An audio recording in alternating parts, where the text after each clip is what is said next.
Ssabasumba w'e Kampala Pulse mwogerero mu kaseera nga twetegekera okuyingira Ssekukkulu, obubaka bwe bwawadde abakkiriza obwa Ssekukkulu bubadde muganda wange bukambwe, bubadde bunyuvu nnyo era nga mu bubaka buno Ssabasumba mwategeereza nti nno ekitta abantu ekigenda mu maaso ne Bannayuganda abamaze ebbanga eddene mu makomera nga tebalina musango, kye tulina ffenna okusimbako essira n'amannyo, kye tulina okubuulira abo abawamba abantu bano, abo abasibidde abaana b'abantu mu makomera, abo abasibidde abavubuka abato embavu abakyalina embavu ezikolerera eggwanga lino okuba nga litambula nga ligenda mu maaso.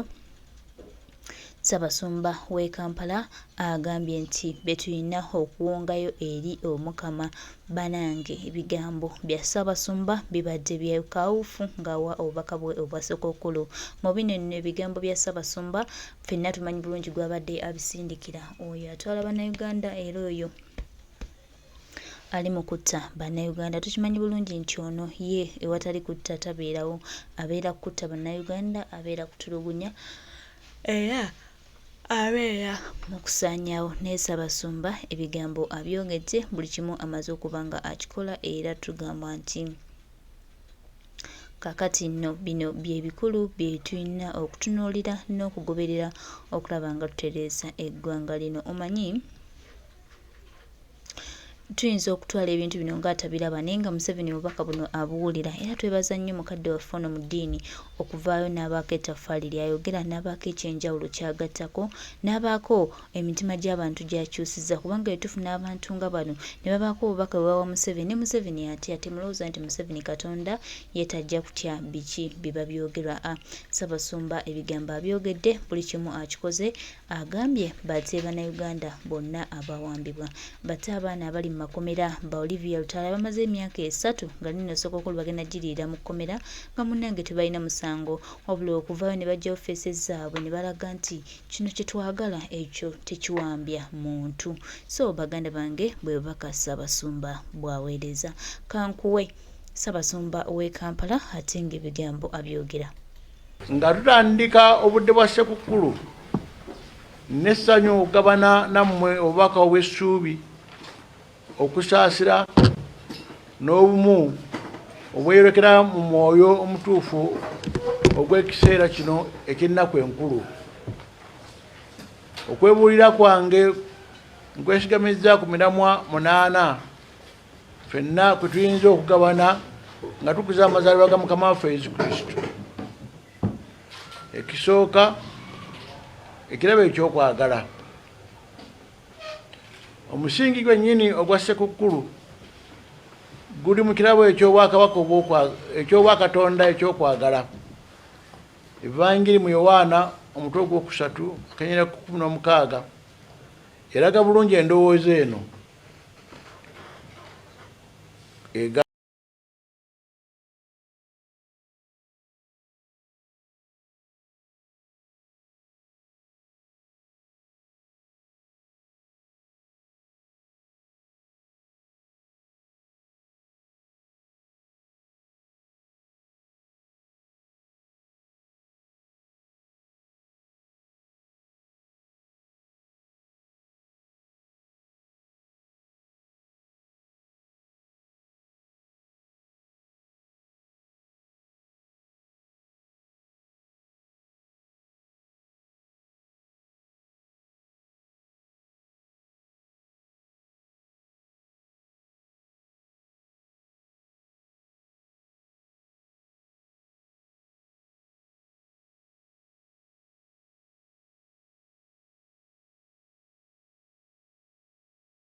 Kubanga Katonda yagala nnyo ensi n'awaayo omwana we omu, buli amukkiriza aleme kuzikirira wabula abeere n'obulamu obutaggwaawo.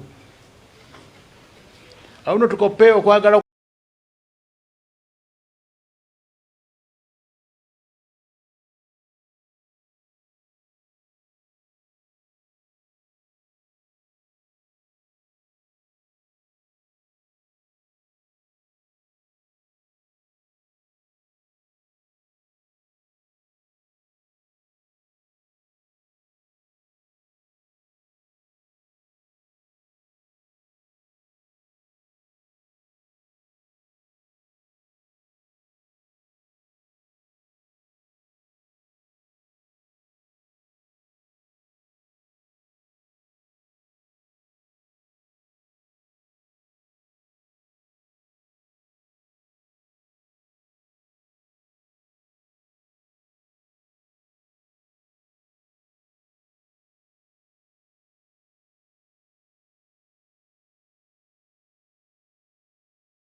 kuno okw'obwakatonda nga tulaga ekisa n'obusaasizi eri bannaffe nga Kristo bwe yakola mu buweereza bwe obw'oku nsi. Omulamu ogwokubiri, essuubi mu biseera eby'okubuusabuusa. Mu Vangiri ya Luka ku mutwe ogwokubiri, malayika yalangirira eri abasumba nti temutya, kubanga laba mbaleetera amawulire amalungi ag'essanyu eringi eribeera eri abantu bonna, kubanga leero mu kibuga kya Dawudi omulokozi ye Yesu Kristo mukama waffe azaaliddwa. Sekukkulu eno tubudaabudibwa mu bubaka obw'essuubi nga tukimanyi nti okuzaalibwa kwa Kristo kulangirira omulembe omujja ogw'okusuubiza n'ogw'okukkiriza. Omulamu ogwokusatu, emirembe n'okutabagana.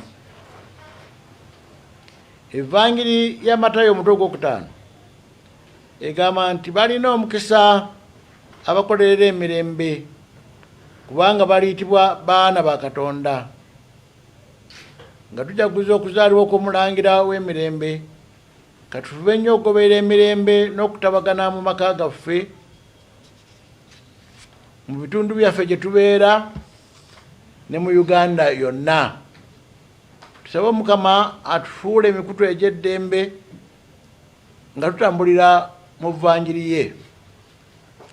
Omulamu ogwokuna, okulwanira obwenkanya. Mu Vangiri ya Matayo omutwe gwa 25 Yesu atujjukiza nti mazima mbagamba nti nga bwe mwakodde eri omu ku baganda bange bano abato, nange mwakinkolera. Sekukkulu eno ebikujjuko byaffe bibeere nga bifugibwa olw'okwewaayo eri obwenkanya n'obumu, nga tulwanira ekitiibwa n'eddembe lya bonna, naddala abasuuliddwa ku mabbali n'abanyigirizibwa. Mulamu ogwokutaano, okukuuma obutonde. ekitabo ky'amasooka Genesis omutwe ogwokubiri ekigambo kya Katonda kitujjukiza omulimu gwaffe ng'abawanika b'ensi. Mukama Katonda n'atwala omuntu n'amuteeka mu lusuku Edeni okugikoola n'okugikuuma. Sekukkulu eno tubeere n'ebirowoozo ku ngeri gye tukwatamu obutonde bw'ensi ne tutegeera omulanga ogw'okukuuma Uganda obutonde bwayo nga twolesa okwebaza kwaffe eri Katonda olw'okutuwa ensi yaffe ennungi. Bwe tuyonoona obutonde bw'eggwanga yaffe naffe tuba twemalawo kubanga tulina okubeeragana ffenna obutonde naffe abantu. Omulamu ogw'omukaaga okufuba okukula mu mwoyo. Evanjiri mu Matayo omutwe ogw'omukaaga Yesu akubiriza okwefumitiriza ku muntu n'okukula mu mwoyo. Agamba nti naye bw'osaba genda mu kisenge kyo oggale oluggi osabe kitaawo ali mu kyama, ne kitaawo alaba mu nkukutu alaba mu kyama ajja kukusasula. Sekukkulu eno wakati mu bikujjuko tufunemu akadde akeesiifu okubeerako n'Omukama. Tukulembeze ebiseera eby'okwefumiitiriza mu bw'omwoyo n'okwezza obujja oboolyawo n'okwefumiitiriza ku biki bye tugenda okukola omwaka ogujja nga tumaze okulaba ebyo ebitulemeredde mu mwaka guno. Omulamu ogw'omusanvu okutuuka ku bantu abali bokka abeerabirwa. Era evanjiri mu Matayo omutwe gwa 25 etusomooza okutuuka kwabo abali mu bwetaavu. Anti Kristo agamba, kubanga enjala yali ennuma ne mumpa emmere, nalumwa ennyonta ne mumpa ekyokunywa, nali mugenyi ne munyaniriza, nali mukunya n'onnyambaza, nali mulwadde n'onkyalira, nali mu kkomera n'ojja gye ndi. Ebikujjuko byaffe bibeeremu ddala ebikola ebyekisa n'okutuuka kwabo abayitibwa obwereere abali obukunya, abaavu, abalekeddwa eyo nga tebafiiriddwako, abalina obwetaavu obwa buli ngeri. Omulamu ogw'omunaana era okisembayo kyebuulirako mu budde buno okugenda mu maaso n'essuubi. Ebbaluwa ya Pawulo eri Abafiripi omutwe ogwokusatu etukubiriza okugenda mu maaso n'essuubi nga tumanyi Katonda gy'ali, nga tusemberera omwaka omupya, katukole nga tulina ekigendererwa ekipya n'essuubi eddene, nga tumanyi nti ng'abakkiriza tusobola okukola okutuuka ku kutondawo Uganda ey'amazima, Uganda ey'obwenkanya, Uganda ey'eddembe, Uganda eyeyagaza buli muntu. Mu kumaliriza mbasaba nti mu sizoni eno munyikize okubunyisa eddembe, okwagala n'ekisa eri bannaffe n'okwewaayo awamu eri ebiseera eby'omu maaso ebijjudde essuubi, obwenkanya n'obumu.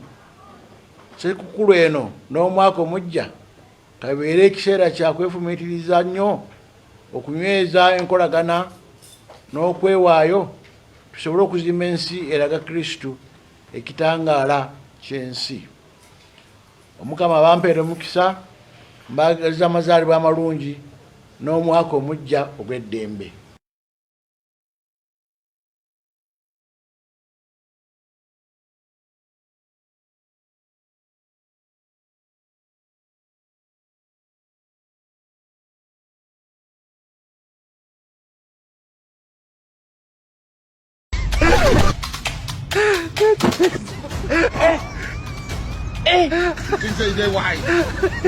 Aujourd'hui aussi, c'est un autre. Nga tutandika obudde bwa Ssekukkulu n'essanyu. Badde bubaka bwa Ssabasumba bwatuwadde obw'amazaalibwa ga Mukama waffe Yezu Kristo. Obubaka buno bubadde bw'amaanyi, bubadde bwa muwendo, butukipinga Abanayuganda ffenna nga tutambula nga tumanyi wa we tulaga era tubeemu ekyokuyiga kye tujjamu. Naddala bano abatutte abaana b'eggwanga abasibidde mu makomera ne balowooza nti Uganda yaabwe oba nti Uganda be basoose ogifuka, naye Uganda ekyatambula. One day one time lujja kukya lumu obuyinza bugenda kudda eri abantu, teri ajja kubaagambayo, kujja kuba just kununula bununuzi ggwanga. So bigambo bya Ssaabasumba, tweyanza nnyo Mukama waffe.